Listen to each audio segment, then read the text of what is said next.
Sure. I'm so sorry for interrupting. Sorry. Please go on. Yeah, we'll just have the, we'll have the. 続きまして、イ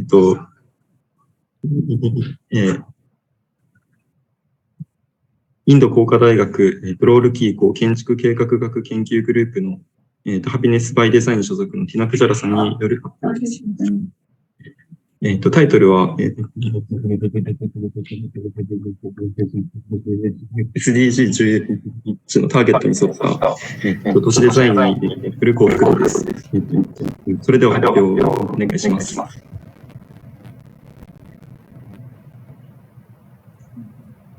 All right, thank you. So, Ashish, I think I'll request you to share the screen. Will that be possible, Sudeshna? Ashish can do it for me? Yes, of course. Yes. Yeah. Ashish, are you able to share it?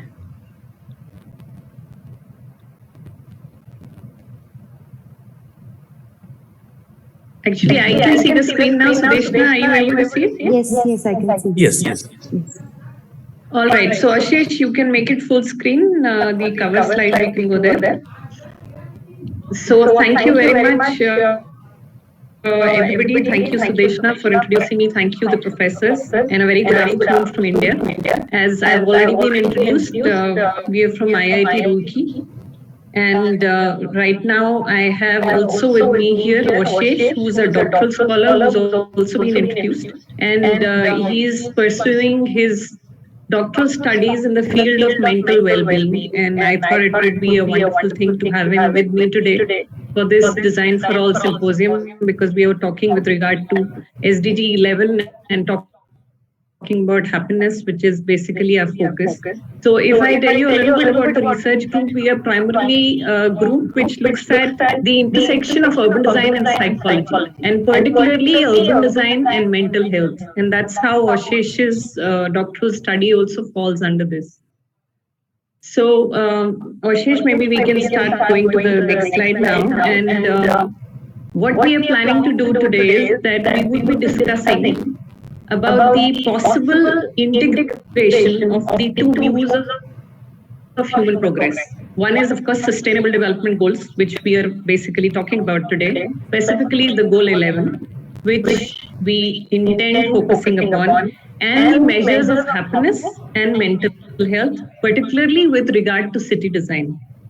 Basically, the main intent of our discussion today as built environment professionals is to take cognizance of the existing connect between Sustainable Development Goal 11, Sustainable Development Goal 3, and the pursuit of happiness.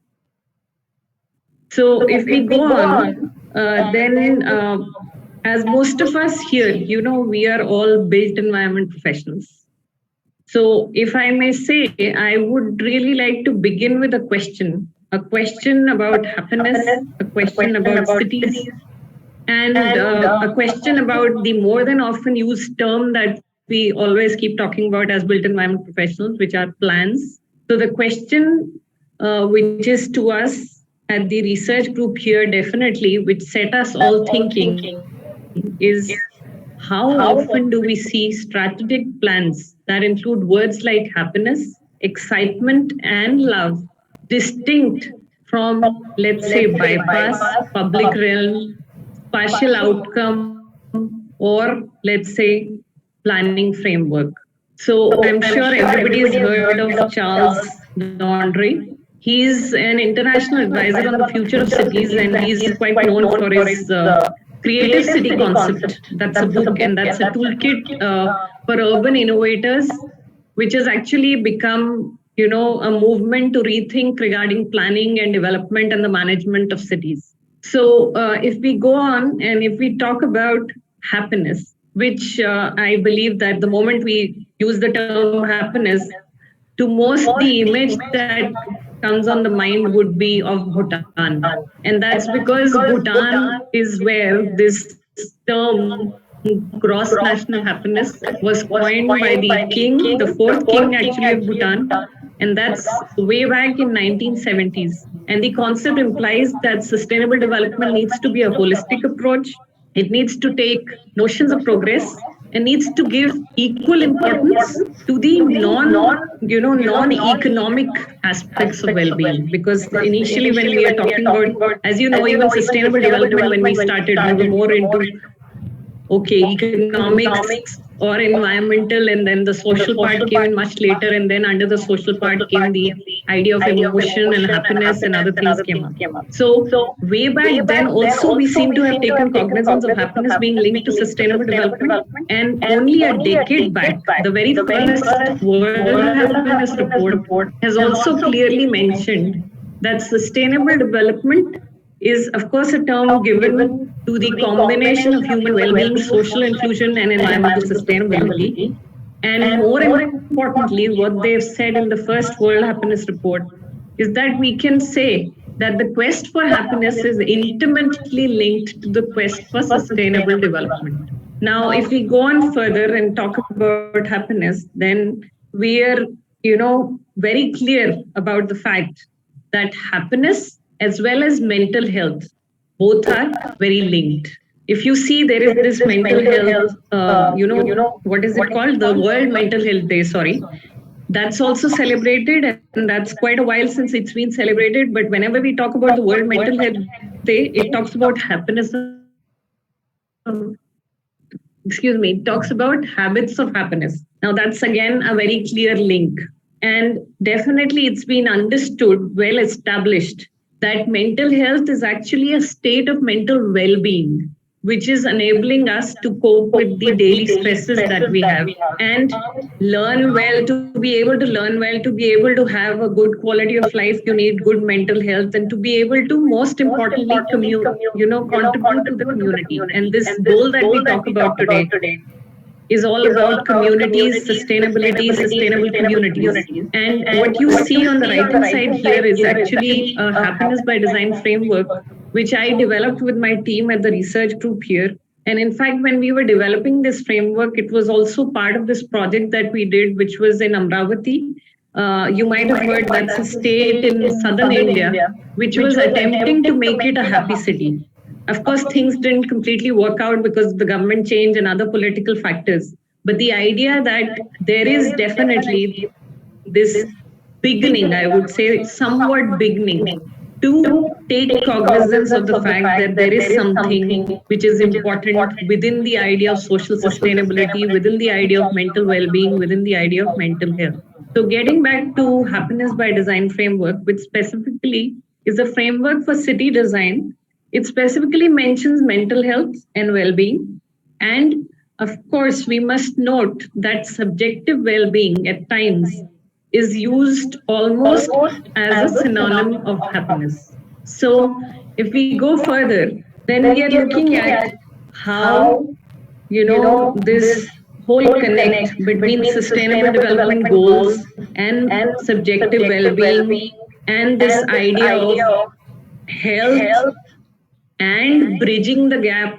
We need to basically look at what we need to take cognizance of, what I'm trying to, go through this whole presentation that me and Ashish are here to basically trigger questions, because we don't really have answers yet. We are still working on stuff like what is well-being. And there are, of course, many areas. You have certain research groups across the world which talk about well-being, but then they are not always talking about well-being with regard to design. Today, we are all here. I think most of us here are built environment professionals. So to re-understand SDG11 with regard to happiness, I would say that it is very important and crucial at this stage to bridge the gap between the sustainable development goals, particularly the goal 11 and 3, which is talking about well-being. But again, this explicit understanding and mention of mental health still remains missing. So what we require possibly to do is incorporating the happiness and mental well-being indicators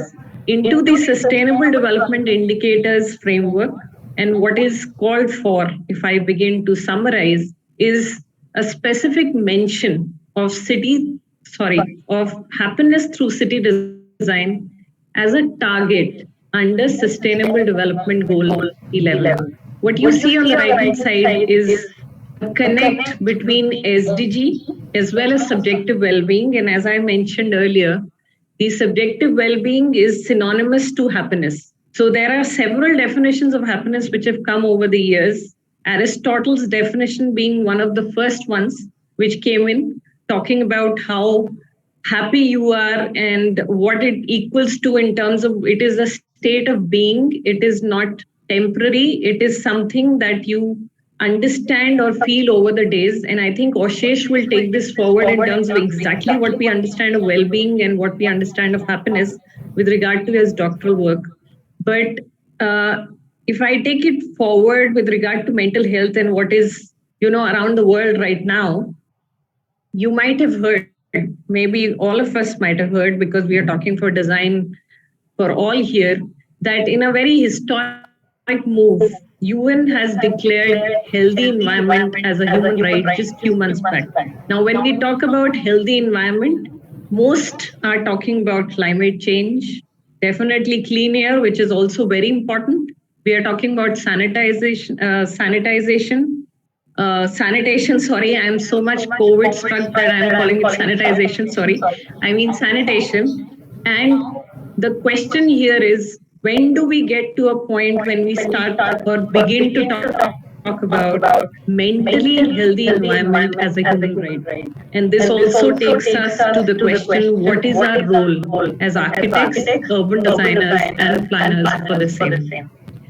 So what has happened in the recent past? It's COVID, right? It's COVID that has happened in the recent past. And what is happening now, at least in India, we have this urban planning reforms report, which has been launched in September 2021, which is just last year. And all the cities here, all Indian cities, this is what the report mentions, needs to be, or aspires to be rather, a healthy city for all. And they talk about building 500 healthy cities in the coming 5 years. Excuse me, in the coming 5 years. But again, we don't have explicit mentions of happiness, mental well-being, subjective well-being, and mental health here. And after Corona has come up and we have been struck worldwide by this COVID-19 pandemic, I think everybody's understood that there is definitely some kind of, a psychological negative impact that has happened. It could be due to social isolation, it could be due to physical suffering, but that has happened. And I think what we need to do now is we need to design for mental well-being as the new normal. And I think with that, what I need to now do is to probably bring in Oshesh's doctoral research and invite him to take him, to tell us exactly what he's working on with all the base that I have explained to you before this. We are actually working on how we can build some kind of a framework where we can measure cities for mental well-being. So we are actually attempting to find a framework where urban environments can be assessed for mental well-being. And with that, I would give it over to Oshesh to take a few minutes to explain what exactly we are doing with his doctoral study. Thank you so much. Oshesh, please come in. Thank you, ma'am. I think I am audible. Yes, you're audible. Okay, thank you. Thank you.